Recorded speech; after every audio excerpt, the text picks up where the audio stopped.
Welcome into Delmarva Sports Insider alongside Sports Director Trayvon Miles and Brandon Bossert and Drew Williams in just a minute. I'm Julian Sador. That's exactly right. Welcome into the only live and local show, giving you all you need to know about sports here on the shore. That's right. We're already fired up, guys. Yes. It's the perfect time to be because we got the playoffs right around the corner. We got championships next week, too. Exactly. And look, we've had tons and tons of thrillers in the Bayside South. That's right. But last night in Cambridge, we perhaps had the game of the year in the North. That's exactly right. Definitely the most important one on the schedule. Fitting that it came down to the final game of the year in the Bayside North. Cambridge looking to seal up the North last night while celebrating senior night, taking on rival Easton. Dejawan Jackson coming off an injury, getting it going by knocking down a three. And Makai Taylor going to beat the buzzer for Easton at the end of the first. Fast forward to the second. Vikings leading by one. Logan Middleton going to give CSD a little breathing room. That's a sharpshooter right there, Yes, that's Trey. right. Lead goes up to as many as 10 in the fourth, but the Warriors call it in a comeback. 9 seconds left. Ryan O'Connor knocking down a three. CSD gonna botch the inbound, turn it over. Daquan Jackson on the receiving end to tie the game. Last chance for Cambridge, and it's no good, and we get some free basketball. That's right, Trey. Then Bijan Ashley starts taking things into his own hands. He gets the runner to fall and then driving to the rack and getting the contact for the and one right here. He finished with a game-high 28 points.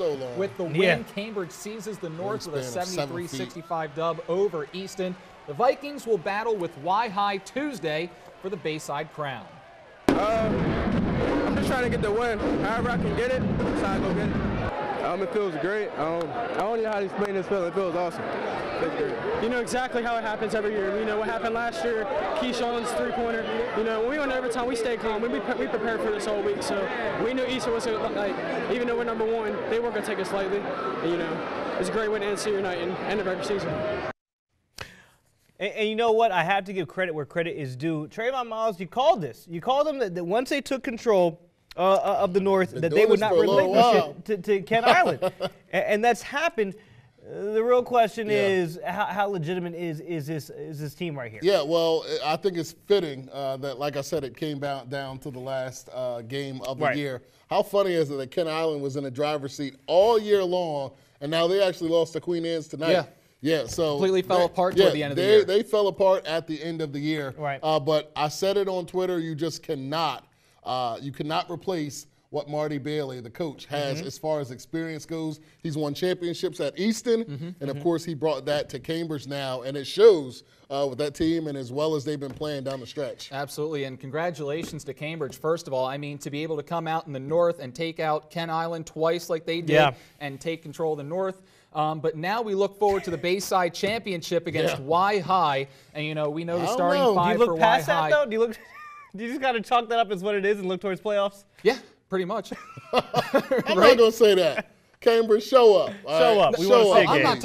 I'm talking about the Bayside Championship next week. I think they have a legitimate chance. Oh, you really? do? Yeah, I do. If you keep Y-High out of the paint and you disrup their passing, I feel like this is a young team in Y-High.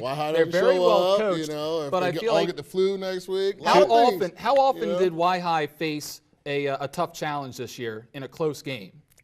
And this is a young team, right? Three or four times. So if you keep it close, there's a chance that you could take out Y-High in the Bayside Championship. I got that. Brandon Bossert, 221. All right, we're going to toss it over to Drew Williams with more over at the wall.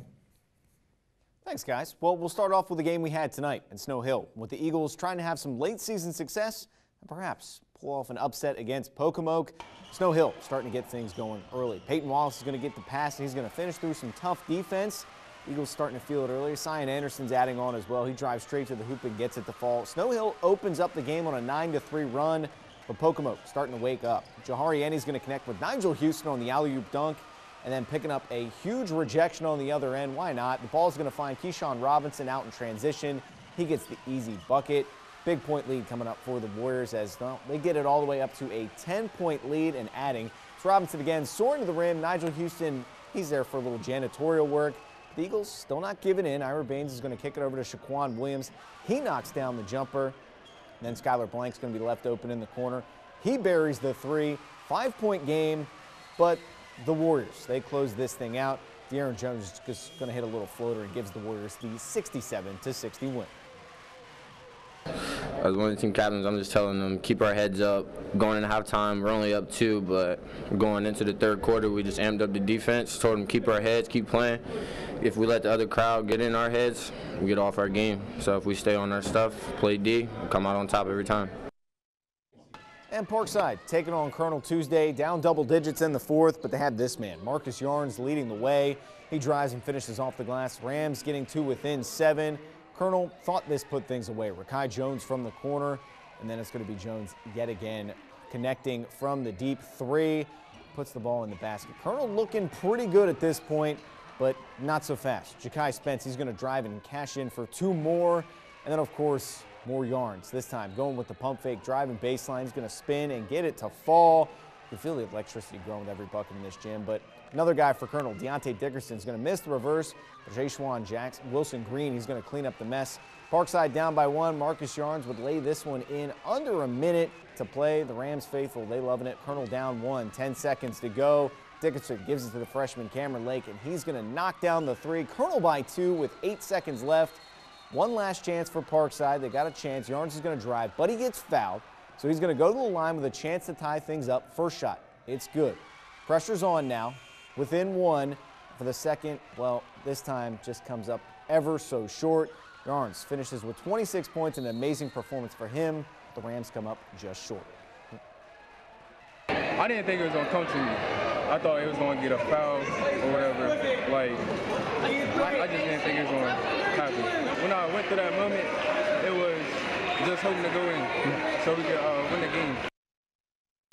Bennett Clippers at home on Tuesday, making the trek down, and from Wharton, Ja'Shawn Freeman and the Kent County Trojans. Needless to say, it was all kind of Bennett in this one. Parker Towie, big in the paint. He grabs the offensive board and finishes with the left hand. As the half ends, Bennett's up by 17 on defense. Towie with the rejection, not once, but twice on Freeman. He was giving Kent problems all night, and Kent had the lead after 1, but the Clippers end 72-39 run to end the game. JMB winners by 30. Well, guys, we're up and running. Let's send it back to the desk for some more scores. Thank you so much, Drew. Some other scores from across the league this week. Chrisfield dubbing Washington. I mean, that's a dub. Yeah, but that's still not as bad as Kent Island. That's exactly right. The Crabbers win their 6th in a row to end the season. They've been averaging a margin of 33.8 points per game in their victories. Also, Decatur ends their regular season with a win over Parkside. Yeah, and some other scores. Y-High getting a decisive win against crosstown rival Bennett, and Colonel taking it over North Carolina 54-49. Gentlemen, I mean, look, I'm excited about playoffs. We've been talking about it all season. An exciting year in high school basketball. I think it's fair to say, though, Y-High is clear-cut the favorite. Absolutely. In the Bayside. But how excited are you all for the championships and the playoffs? Yeah, I can't wait to see Cambridge Y-High, first of all. We'll talk about the playoffs. But, of course, the Tribe is the favorite. But I would like to see Cambridge come in and play exactly like the moment. They have nothing to lose, so why not just throw everything out there on the floor at the Civic Center? We've seen what Y-High has done to Easton these past couple years. Yes. Why not try something different this year and try to slow them down? Right, and they've got V. John Ashley and Logan Middleton, and they've also got Dejuan Jackson. They've got some players up there in Cambridge. I really do think this is going to be a lot closer than you guys are putting out there that you think it's going to be. I think as long as you keep it close and you disrupt passing with Y-High and you get them flustered, these are younger kids over at Y-High. If you keep it close and stick around, you never know what might happen. Yeah, well, a lot of people have tried that. It's a lot easier said than done. Also, the 1A playoffs are going to be amazing this year. Yes, All right, that's going to do it for the Bayside block. When we come back, we're taking things up north. We respect the EZAC here at 47. Delmarva Christian looking to cap off one of the best seasons in school history. That action tonight when DSI returns. Whenever you're ready. My name is Brandon Roberts. I'm with James and Bennett High Basketball, and you're watching Delmarva Sports Insider.